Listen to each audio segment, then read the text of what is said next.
Oi, gente, tudo bem com vocês? Eu sou Viviane Santos e hoje eu serei a sua professora de língua portuguesa, como sempre, tá certo? Hoje a gente continua aí a nossa trilha sobre o gênero narrativo. Gostaria de lembrar a vocês, antes da gente começar a nossa aula, que ela ficará disponível também nas plataformas digitais, tá certo? Caso você queira rever, compartilhar e curtir o conteúdo, você vai lá no aplicativo do Educa Recife e também no nosso canal no YouTube, que a aula vai estar lá disponível, esperando o seu acesso. Como sempre também, a nossa aula também será traduzida simultaneamente para a língua brasileira de sinais pela nossa querida intérprete Laisa. Seja bem-vinda, Laisa. Então vamos lá, vamos começar a aula de hoje, né? A gente continua falando sobre o gênero narrativo que a gente começou na aula passada. E aí eu fiz todo aquele percurso para falar sobre o romance e todas as características que precisavam conter em um texto narrativo.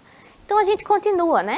Então, além do romance, que eu falei na aula passada, há outros tipos de produções narrativas. Será que vocês aí de casa conseguem me dizer assim, de cabeça, quais são essas outras produções narrativas? Não? Então vamos lá, vamos ver cada uma delas, tá certo? Pelo menos as de hoje. As primeiras são as biografias romanceadas. Mas o que seria isso, Viviane? Bom, biografia, como a gente bem sabe, fala da vida de alguém, né? Vai falar da vida de alguém famoso ou de alguém relevante socialmente ou historicamente. Então, a biografia romanceada é quando eu utilizo aspectos ficcionais dentro de uma obra que é biográfica. Então, é quando eu misturo realidade com fantasia, com ficção, para criar ali uma história envolvente para o meu leitor, tá certo? É a mistura dos dois. A biografia normalmente se atenta aos fatos da vida da pessoa, enquanto a biografia romanceada é aquela que pode conter, aí como o nome já diz, um certo romance, uma certa ficção sobre alguma coisa, tá certo? Outro gênero que também utiliza o texto narrativo são as novelas. Vamos lá, vamos ler o que é novela e entender? Na língua portuguesa, a palavra novela derivou do italiano novella, significando relato, comunicação, notícia, novidade. A novela seria uma narrativa de ficção de extensão média, maior que o conto, menor que o romance, que a gente viu na aula passada, com o número de páginas variando aí entre 100 e 200 páginas. A diferença entre o conto e a novela é que a novela pode desenvolver várias vertentes narrativas. O que isso quer dizer? Quer dizer que o conto, ele normalmente se apega a uma única narrativa. Ele tem menos personagens, enquanto a novela, ela costuma circular por mais personagens. Então, eu posso ter uma vertente narrativa cômica aqui, eu posso ter outra vertente narrativa mais trágica aqui, e essas duas narrativas podem se cruzar em algum momento, não? Então, essa é a diferença basilar entre conto e novela, tá certo? E a novela é um pouquinho maior do que o conto, né? A gente sabe que o conto costuma ter poucas páginas e o romance é uma estrutura muito maior, com mais de 200 páginas, 300, 400, então a novela é o meio termo entre esses dois gêneros literários, tá certo? Um exemplo de novela que eu trouxe para vocês é o Alienista, o texto Alienista de Machado de Assis, tá certo? Que vai contar a história de um médico psiquiatra que resolve voltar para sua cidade natal para exercer a psiquiatria e lá abre um manicômio. E o manicômio começa a ser movimentado, né? As pessoas começam a ser internadas nesse lugar. Contudo, com o tempo, com a passagem da história, ele percebe, ele quer colocar todo mundo da cidade dentro do manicômio. Então, a narrativa faz justamente essa ironização e também esse exagero, né? Será que todo mundo daquela cidade ali estava precisando ser internado no manicômio? Será que o próprio psiquiatra não estava bem da cabeça? Então, é um texto muito interessante que vale a pena ser lido de Machado de Assis, tá certo? Fica aí a indicação, caso vocês tenham interesse em ler. E as crônicas visuais, que também são uma espécie de narrativa, né? As crônicas visuais têm esse apego aí, essa representatividade através das charges. E o que é charge? Eu já vi com vocês em aulas passadas sobre a charge, né? Lembra que eu falei sobre memes e falei sobre as charges? Falei sobre a interação entre as duas? Então, a charge, como eu bem falei na aula passada, ela também narra uma historinha, né? Através dos quadros e da junção entre linguagem verbal e linguagem não verbal. Então vamos lá, vamos ler aqui o que é que eu coloquei para vocês. O gênero charge é uma obra provocadora, né? Pois pode ser classificada como uma crônica visual do seu tempo. É uma testemunha gráfica de comportamento, costumes, hábitos, gravadas de forma inexaurível em seus traços caricaturais. Desperta-nos para um outro olhar, fazendo com que os leitores reavaliem a sua postura política, né? Como a gente bem viu em aulas passadas, a charge, ela tem essa obrigação de trazer uma reflexão, que pode ser política, mas também pode ser social, né? Ela traz a ironia para falar de assuntos que são corriqueiros do nosso dia a dia, de demandas sociais aí que estejam precisando ser supridas para tornar a vida da sociedade melhor. Então, a charge é esse texto narrativo que utiliza da ironia para falar sobre aspectos políticos ou aspectos relevantes para a sociedade. Então, vamos lá, vamos continuar. E as narrativas de ficção científica, né? Lembra que na aula passada eu falei um pouco sobre a fantasia, eu falei um pouco sobre os romances juvenis e como o romance em si, mas como os gêneros narrativos servem a essa plataforma de criação literária. Então, é nesse tipo de texto, o narrativo, em que normalmente eu consigo criar o que não existe, criar o irreal. E as narrativas de ficção científica vêm para juntar a realidade, o que é ficcional e a ciência. Então, a ficção aparece nesse tipo de texto com um argumento científico. Eu utilizo algum fato da ciência, algum fato que eu sei, estudado, comprovado, para embasar todo o meu universo que é criado, é tirado da minha cabeça. Mas eu utilizo aí essa ponte para fazer a ligação. Então, uma das obras mais conhecidas, né, a narrativa de ficção científica, ela surgiu ainda no século XIX, faz um tempo, né? E estima-se que Frankenstein foi o primeiro romance do gênero, que é da Mary Shelley, né? Que ele é um romance gótico, ele aí tem aspectos sombrios, sentimentalistas, então vai valorizar muito o eu da personagem, né? Alguma patologia ali. E o Robert Louis Stevenson com O Médico e o Monstro, que também é outro romance muito conhecido. Então, essas duas obras aí, Frankenstein e O Médico e o Monstro, foram as primeiras aí do gênero de ficção científica que a gente tem conhecimento. E depois deles deslancharam-se a fazer romances de ficção científica, né? A gente tem aí inclusive nos filmes, né? Star Wars, Star Trek, então a gente tem todo um desdobramento do que foi a influência do gênero de ficção científica a posteriori. E hoje é muito consumido. Outro romance muito repercutido é Drácula, né? Que também um romance de horror gótico, muito parecido com o Frankenstein. Ele foi escrito pelo Bram Stoker, mas ele tem uma narrativa epistolar, ou seja, ela é feita através de documentos. No caso aqui, através de um diário. O narrador, que é também a personagem principal, que é o Jonathan Harker, ele vai narrar como se deu a sua descoberta e o seu encontro com o Drácula, né? Sua hospedagem na Transilvânia, que é onde o Drácula morava. E essa obra ela é responsável por criar todo o nosso imaginário moderno sobre o que é a figura do vampiro, né? Então ela é muito importante nos dias de hoje. E aí os vampiros foram muito populares aí no começo do século XXI, né? Na primeira década, pelo menos, do século XXI. E continuam sendo bastante utilizados na literatura também, ainda nos dias de hoje. Tá certo? Então a obra se passa na Transilvânia, que era território da Hungria, mas que por alguma questão política ele se dividiu e hoje é território da Romênia. E eu trouxe um trechinho de Drácula para a gente ver como é que se dá o primeiro contato entre o protagonista Jonathan e o próprio Drácula, para a gente sentir como é que é criado esse clima de horror na narrativa. Então vamos lá, vamos ler. Enfim, chegou uma ocasião em que o cocheiro se afastou mais do que tinha feito até então. E na sua ausência, os cavalos começaram a tremer como nunca e a fungar em relinchar de pânico. Eu não via nenhuma causa para isso, pois o uivo dos lobos havia parado totalmente. Mas bem nesse momento, a lua deslizando através das nuvens negras, apareceu atrás da crista recortada de um rochedo protuberante, coberto de pinheiros. E à sua luz eu vi em torno de nós um círculo de lobos.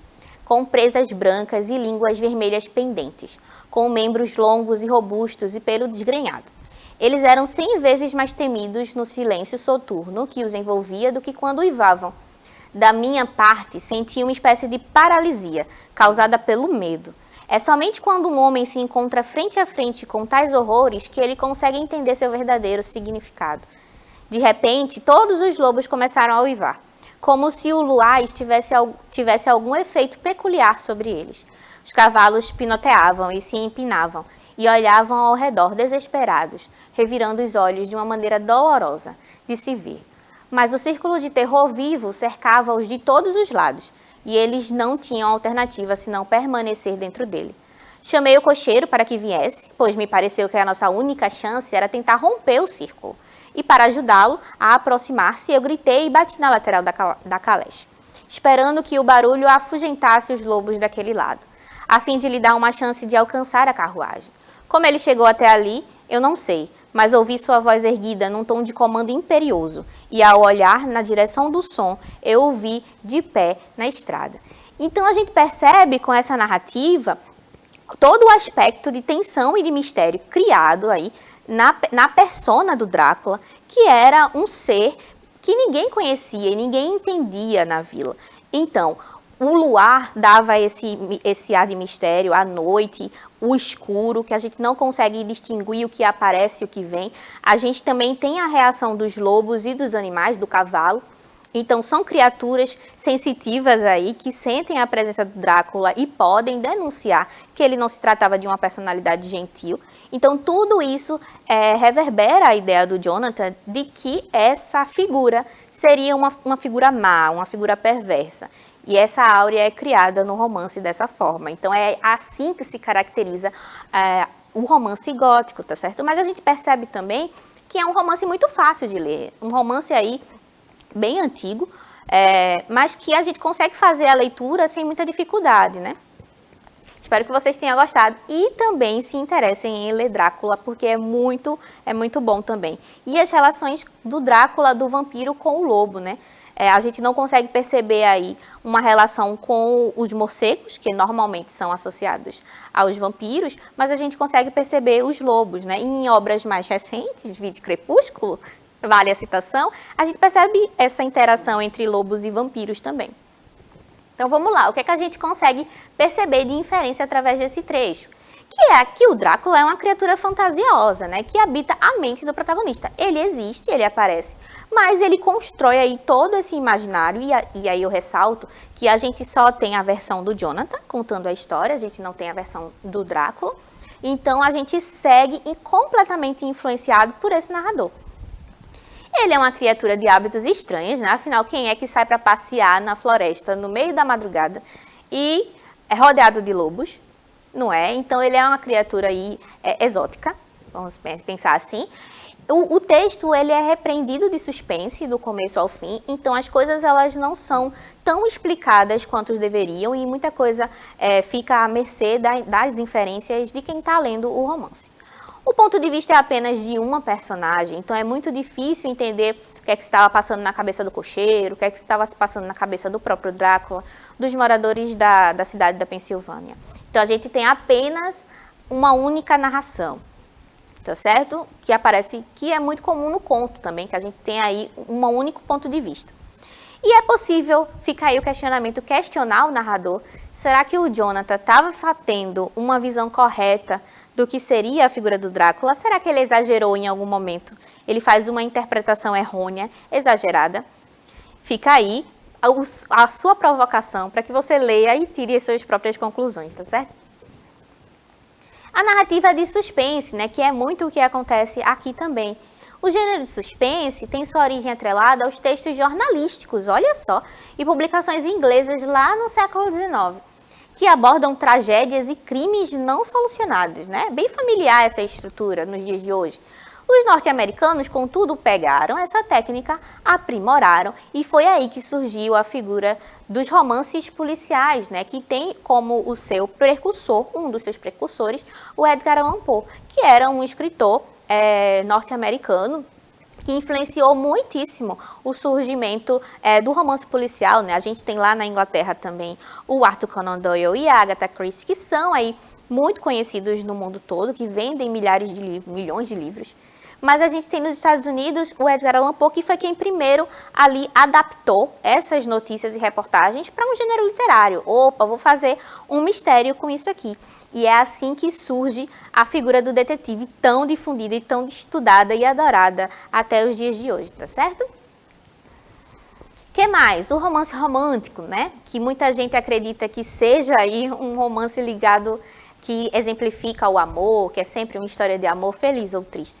Mas, na verdade, não é bem assim, tá certo? O romance romântico, ele vai surgir lá no fim do século XVIII, início do XIX, mas ele busca responder algumas exigências do público leitor, que é mediano ali do século XVIII.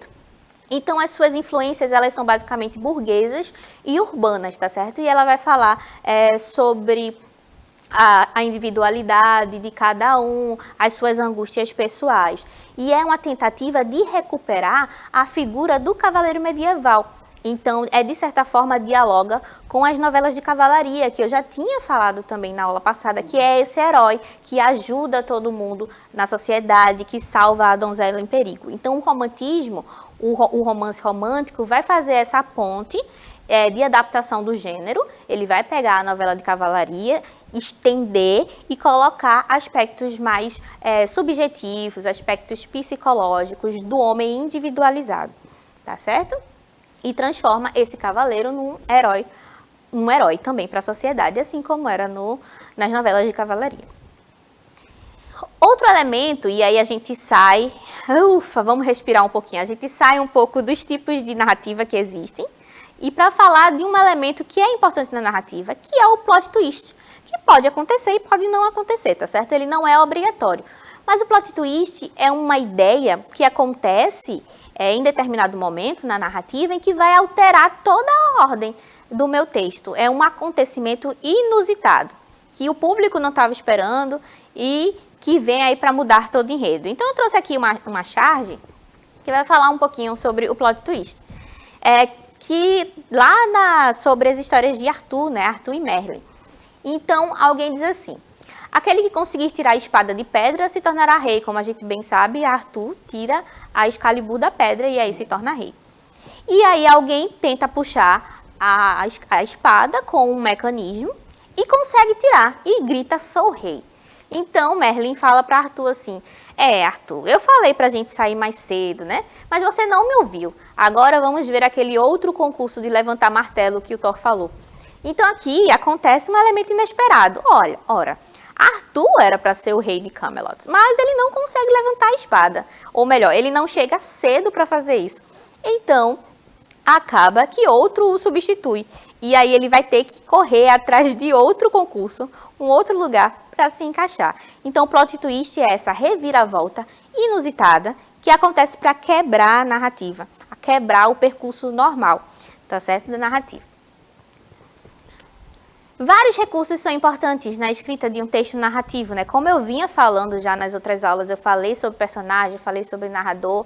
Então, vamos ver qual outro recurso também é importante, né? Para reconhecer as influências que existem em vários textos narrativos, nós tentamos perceber a intertextualidade. Vixe Maria, essa palavra é enorme, que pode ser que alguém aí não tenha ouvido ainda falar. Então, vamos lá, vamos ver o que é intertextualidade. A intertextualidade é a nossa capacidade de dialogar entre os textos. Então, é a comunicação que acontece entre um texto e outro, tá certo? Em que um autor vai referenciar um outro. Porque ele sofreu a influência desse autor, ele leu esse texto dele, e aí achou interessante e acha que consegue fazer um desdobramento de algum pensamento que ele leu. Então, esse diálogo que acontece entre dois autores, entre dois textos distintos, é o que a gente chama de intertextualidade. Mas existem vários tipos de intertextualidade, né? Ela não acontece de um jeito só. Então, vamos lá, vamos ver quais são os tipos de intertextualidade possíveis. O primeiro é a alusão, que é o ato de indicar ou insinuar um texto anterior, sem, no entanto, aprofundar-se nele, né? Esse método de intertextualidade apresenta de forma superficial e objetiva informações, ideias ou outros dados presentes em textos anteriores. Então, não é necessariamente uma citação, porque a citação é uma outra forma de intertextualidade, mas é quando eu referencio algum texto que eu utilizei, que eu li, e eu faço referência a um trecho pequeno, ou alguma coisa que foi dita, a um elemento, a uma palavra que foi dita por esse outro autor. Então, quando eu faço essa ligação, sem necessariamente citar diretamente o texto, é quando a gente tem a alusão. Outra forma de intertextualidade é a paródia. A paródia é um tipo que apresenta uma estrutura semelhante ao texto original, mas a intenção de quem faz a paródia é subverter o sentido do texto. Então, normalmente emprega-se a ironia, o sarcasmo, o duplo sentido, na tentativa de produzir um efeito de sentido diferente do que tinha um sentido, do que tinha o texto original. Então, a paródia é essa graça, esse movimento de humor sarcástico que a gente faz na tentativa de ressignificar algo. O que mais? E o último tipo é a citação, que é quando um autor acrescenta partes de outras obras na sua produção, ocasionando uma intertextualidade direta. Então, se eu estou aqui construindo todo um raciocínio sobre vampiro, por exemplo, estou aqui dando a minha argumentação, eu posso citar um trecho de Drácula, assim como eu fiz aqui, eu trouxe um texto de Drácula para vocês, então isso é uma citação direta, tá certo? Então eu vou pegar esse texto, vou esmiuçar e vou tentar assimilá-lo na minha argumentação. Esse tipo de intertextualidade é muito mais fácil de ser reconhecida do que as outras, né? Especialmente a paródia, que aí tem o elemento da ironia, tem o elemento do sarcasmo. Então, é mais difícil de reconhecer. A citação a gente consegue perceber com mais facilidade, porque ela é direta. Então, normalmente ela vai ter o uso das aspas, por exemplo, para marcar essa indicação de quando começa e quando termina a parte do trecho que você retirou de outra pessoa. A releitura, ela também pode ser imagética, ela não acontece só no texto, não. Então, eu trouxe aqui duas imagens. Vocês conhecem a Mona Lisa, né? Uma pintura de Da Vinci que está exposta lá no Museu do Louvre em Paris. Então, aqui a gente consegue ver que há uma tentativa de releitura da Mona Lisa, porque ela não aparece com seus traços originais, mas com as mãos levantadas, enluvadas. Então, aqui a gente tem uma Mona Lisa que está preocupada aí com a saúde, né? A gente consegue interpretar usando máscara. Então, essa releitura quer dizer alguma coisa, ela passa um outro tipo de mensagem que a Mona Lisa original. Então, a gente consegue perceber que é possível fazer essa dinâmica de releitura, de reinterpretação em diferentes plataformas. Não apenas no texto escrito, mas também no imagem, tá certo? E o romance que mais influenciou o Ocidente e propôs releituras foi Dom Quixote. Eu tenho certeza que você já ouviu falar de Dom Quixote, né? Que fala aí de um fidalgo espanhol que sai em busca de aventuras depois de ler muito. E então ele perde aí um pouquinho do juízo e vai lutar contra tudo e contra todos que aparecer no caminho dele. Então, fala sobre essa figura aí que era rica, que era um nobre espanhol, acaba ficando pobre e entra nesse mundo imaginário criado por ele. Então, esse romance de Dom Quixote acaba influenciando muito os padrões do romance ocidentalizado a posteriori dele. Então, aqui está o Dom Quixote junto com o seu fiel escudeiro, o Sancho Panza, indo matar gigantes, que na verdade eram só moinhos de vento. Então, ele cria toda essa realidade na cabeça dele para tentar justificar o que não tinha justificativa. E as lendas? As lendas, elas são narrativas orais, que são passadas de pessoa para pessoa em formato de herança cultural. Mas a gente vai ver aí, para vocês não se confundirem, a diferença entre lendas e mitos. A lenda, ela descreve uma narrativa oral, como eu estava dizendo, mas que pode ter um fundo de verdade. Então, é uma narrativa que foi falada tantas vezes que foi readaptada pelas pessoas que escutaram. Já o mito, ele tem essa necessidade de justificar o surgimento de uma população ou de uma comunidade local. Então, essa é a diferença básica entre as duas coisas, tá certo? E aí, eu fiquei aqui de contar para vocês a lenda de uma mandioca, tá certo? Então, vamos lá, vamos tentar falar bem rapidinho sobre essa lenda da mandioca. E vocês conhecem o senhor Macaxeira, né, que é da aula de sustentabilidade e da aula de geografia. Então, eu trouxe aqui a lenda que deu origem a esse alimento tão conhecido aqui no Nordeste. A lenda fala sobre uma indiazinha chamada Mani, né, que nasceu numa tribo. Contudo, a gravidez da mãe da Mani, não foi explicada totalmente e o pai se revolta com a filha.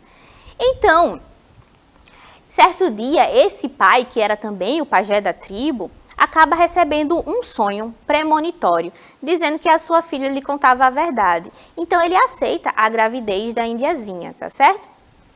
Contudo, com o tempo vai passando e Mani vai crescendo e, de repente, ela é descoberta morta dentro da oca, dormindo. Então, a mãe de Mani enterra a indiazinha dentro da oca. Um tempo depois, ela vai lá para desenterrar, para tentar rever o corpo da Mani e descobre que há uma raiz de uma planta ali. E aí ela descobre que é uma raiz branca, né? Por fora ela tem aquela casquinha marrom, mas por dentro ela é branca. Então surge aí a mandioca. E o nome é justamente essa junção do nome da bebê, que era Mani, com oca. E se dá a mandioca, como a gente conhece aqui também no Nordeste, como macaxeira. Então fica aí a história, a lenda da mandioca, para vocês saberem agora quando forem assistir a aula de sustentabilidade e de geografia dos professores Vanessa e Alami, vocês já têm uma referência de onde surgiu o nosso senhor Macaxeira, tão querido senhor Macaxeira. Então vamos lá, a interação de hoje. Eu sugiro aqui como interação que vocês, em casa, procurem uma lenda da sua cidade, né? A gente está aqui em Recife, mas você pode assistir em outra cidade. Procure uma lenda local para entender mais a história da sua cidade. Compartilhe com o seu professor, compartilhe com o pessoal na escola, tá certo? E é isso, gente. Eu vou ficando por aqui. Foi uma alegria estar com vocês no dia de hoje. A gente continua falando sobre o gênero narrativo amanhã. Então, a gente finaliza tudo falando sobre o conto, tá certo? Um cheiro e até mais. Tchau, tchau.